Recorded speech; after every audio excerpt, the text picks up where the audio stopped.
ভাই এই যে যারা এরকম হাতে ধরে মোবাইল ধরে রাখছেন, আপনি যদি আরো 100 বছরও এই মোবাইল ধরে রাখা শোনেন ওয়াজ, আপনি কিছু বুঝতেন না।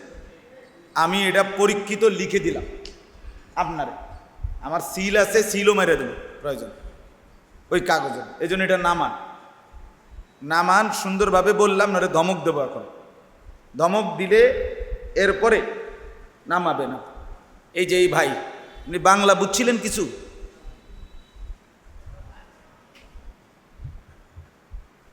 এটা না, আপনার একটা ফালতু অভ্যাস ছাড়া আর কিচ্ছু, একটা বাজে অভ্যাস। যে মানুষকে মোবাইল 1 সেকেন্ডের জন্য আলাদা হতে দেয় না, এটা তার অভ্যাস। তার কথা হলো মসজিদ হোক, মাদ্রাসা হোক, আলেম হোক, পাবলিক হোক, মোবাইল ছাড়া আমি আমার জীবনের 1 মিনিট কাটাইতে রাজি।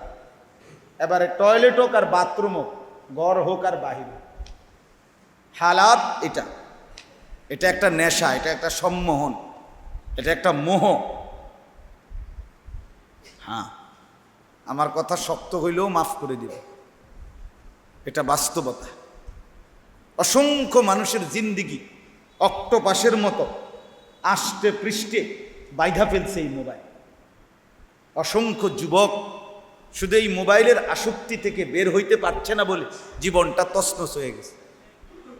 অসংখ্য নারীর ঘর ভাঙ্গা গেছে, অসংখ্য প্রবাসীর স্ত্রী, মহিলা, বিদেশির বউ বেচারি ভালো, কিন্তু শুধু এই মোবাইল তারে নষ্ট করে স্বামীর ঘর বিচ্ছিন্ন করে দিচ্ছে। এমন ঘটনা বাপ একটা দুইটা না, আমি তো কমপক্ষে শত শত জানি।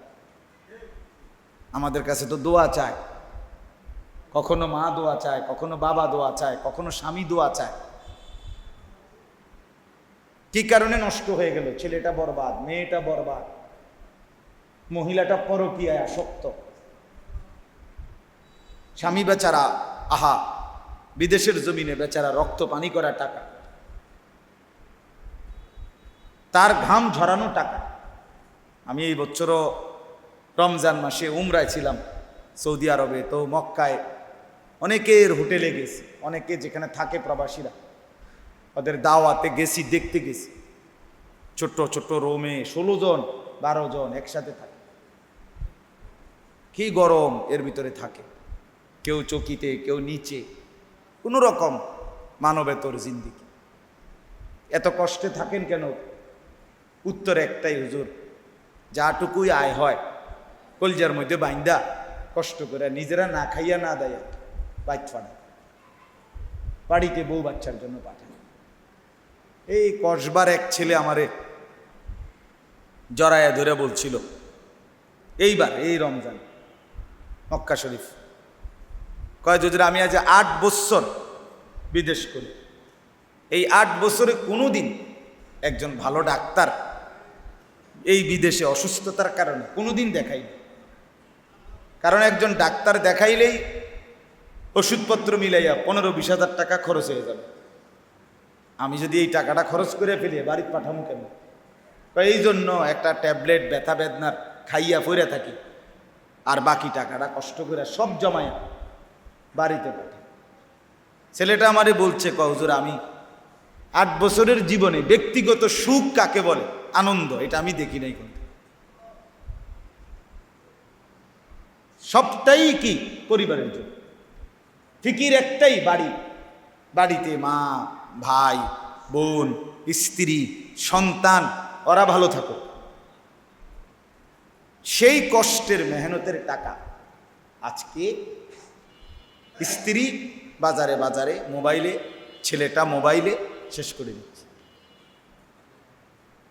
রাত নাই, দিন নাই, তার বাবা বিদেশ, কষ্টের টাকা পাঠাচ্ছে, সে 2 হাতে মোবাইল টিপ্পা হাজার হাজার টাকা পানির মতো শেষ করে দিতেছে। সারা রাত সারা দিন নারী, ছবি, নাচ, গান, ফেসবুক, জেনা ব্যভিচারের দৃশ্য। এই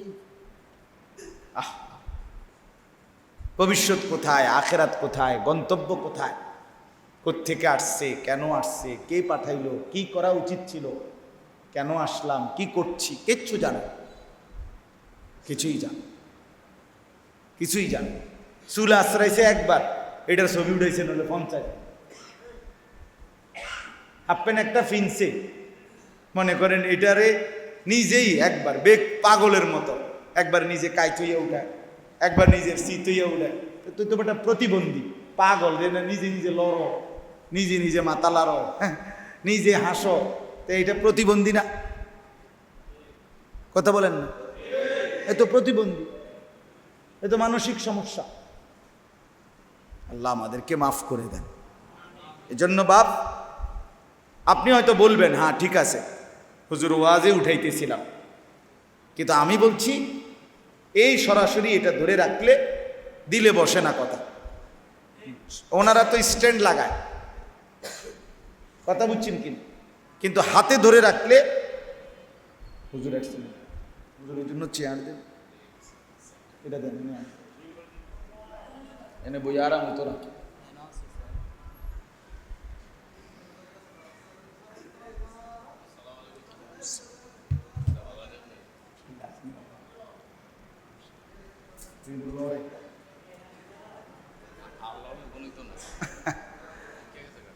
আলহামদুলিল্লাহ। তো এই জন্য বললাম ভাইয়া মনে কষ্ট নিয়েন না, আমি ধমকের মতোই বললাম, কিন্তু মূল মাকসাদ মোবাইলটা যদি নিচে থাকে, আলগা থাকে, তো দিলে বসে।